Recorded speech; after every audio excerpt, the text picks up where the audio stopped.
Now, so far, we have given you a lot of ideas and created some excitement that AI is very exciting, and there's a lot of potential for high-end, high-grade researchers in the field as opposed to others. But we haven't actually defined what is AI itself. And as a precursor to this, I mentioned that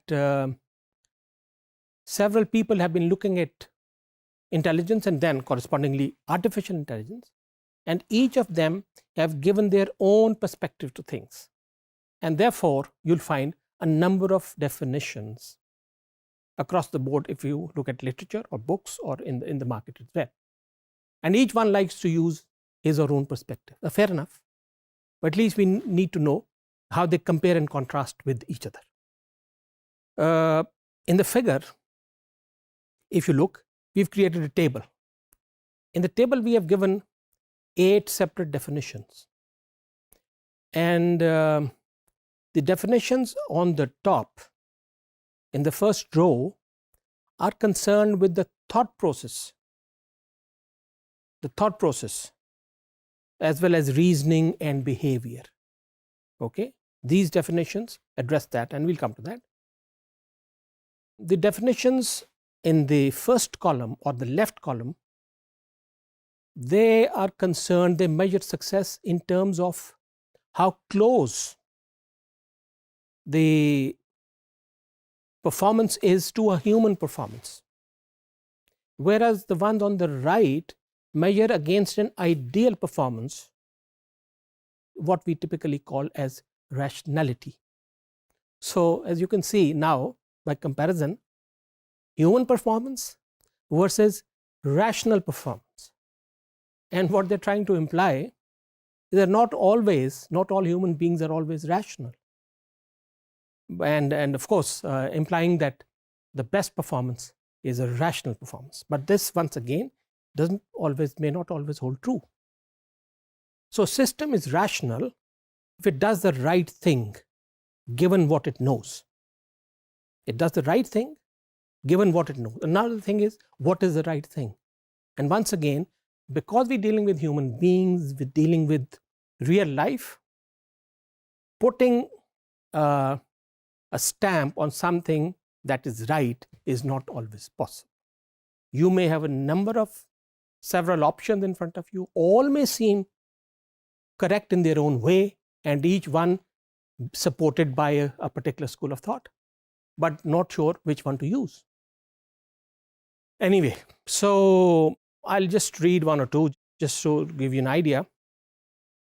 Somebody says that the exciting new effort to make computers think, machines with minds, in the full and literal sense. This is what artificial intelligence is all about. Now, if you look at it, it says exciting effort, fair enough, to make computers think, right? And machines with minds in the full literal sense. And somebody can argue, what do you mean by full literal sense? And there can be various views to that. But of course, as I said, this relates to the thought process of people. Activities, the second one says activities that we associate with human thinking. Activities such as decision making, problem solving, learning. A very old definition, but has its own pros and cons.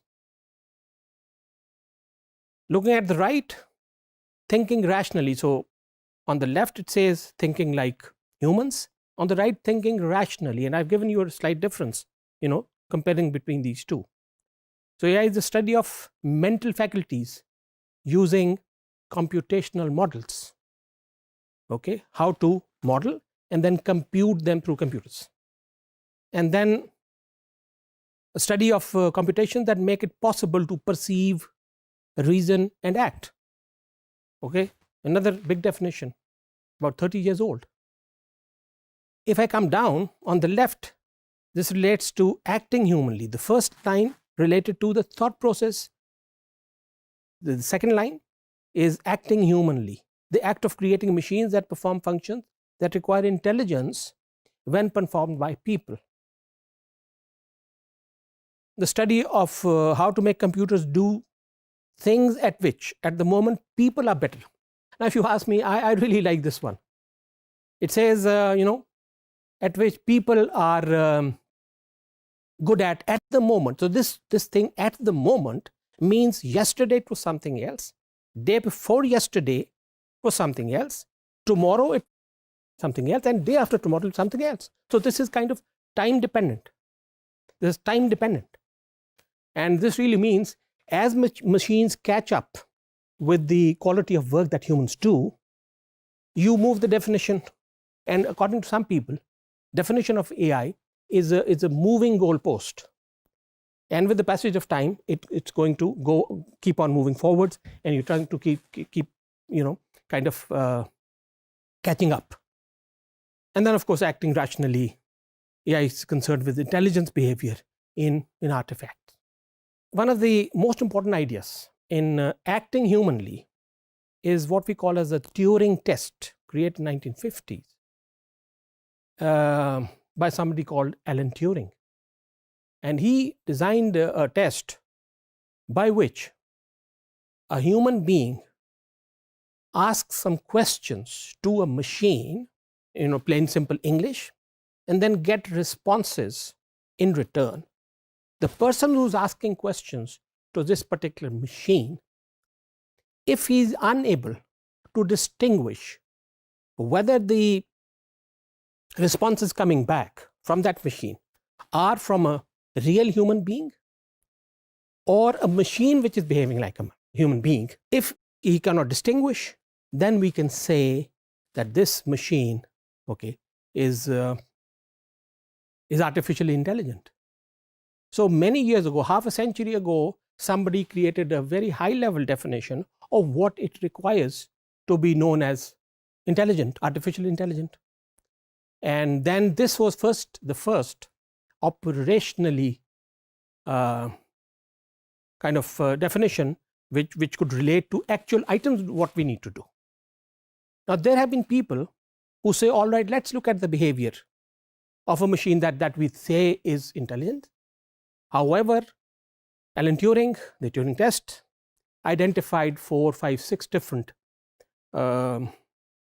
avenues, vistas of research which could contribute to this kind of behavior. So the Turing test believes that more important to study the underlying principles of intelligence than to duplicate somebody. So some people have actually pinpointed or concentrated on the actual behavior as opposed to the actual thinking that we say. So there are two parts to it. One, looking at human beings as a black box, and then trying to create machines that behave like humans. Now, this is not looking inside the brain. There are people who say that we don't agree with this approach, and we must know what's going on inside the brain, and then try to replicate it in machine form and call that thing as artificially intelligent. And there's very interesting quote and examples people say that when human beings were trying to learn to fly, there were two ways of doing it. People tried copying the actual behavior of birds by flapping the wings. But very soon it was realized that this is not the way to actually fly human beings. What you need to do is do a more scientific approach and look at the aerodynamics. So there's air flowing and the wing of the plane, and depending upon the orientation of the wing, the air coming from this side will create a lift for the plane to fly. Now, this kind of thing is actually, if you look at it from the AI perspective, these guys are not trying to mimic or copy the ability of the birds to fly by flapping their wings. They're not doing that, but they have created a device that can fly. So if you compare it with this AI, some people say we want to do things the way humans do and call that intelligence. Others say we want to create something that copies, mimics to create a situation where we do what human beings do. Thinking humanly, we need to understand how we think. We can either look at our own thought processes or have a picture of the mind, okay, or look at psychologists or a brain image. And so we can know how brain is working, so we can correlate to that. People have worked on various things. General problem solver was one, which was trying to create intelligent machines all across the board, but that really didn't work. Thinking rationally. This was based on Socrates' ideas, Aristotle and Socrates. And they said that we create a rule or law called a syllogism, that if A is a man, all men are mortal, therefore A is mortal. There was this sort of approach to reasoning as well. This is trying to think rationally. And they were thought to be, driving the way human beings work and think. Today, people look at intelligence or artificial intelligence as the study of agents that think and behave rationally. And remember, rationally meaning an ideal behavior. We're going to talk about it, later on as well in some of the topics. But thinking rationally is slightly different than acting rationally. For instance, if somebody touches a hot item, then you don't go rationalizing and saying, okay, I'm receiving a hot signal, what do we need to do? Should I move away? Should I not? And so forth, whatever the rule says. But there's some sudden reaction in your mind that says, move away, instead of doing a careful deliberation. So that was acting rationally. So to summarize, we have looked at various definitions of artificial intelligence, which give us an understanding of the way people want to look at the human brain. Some want to go inside the brain and call that, and creating copy of that, calling artificial intelligence. And there's another group that says, all right, we know how he's behaving, but we don't go inside that. We create a simulation, so to speak, and call that as intelligence, as an example of humans trying to learn to fly. I hope you found it interesting. Thank you very much.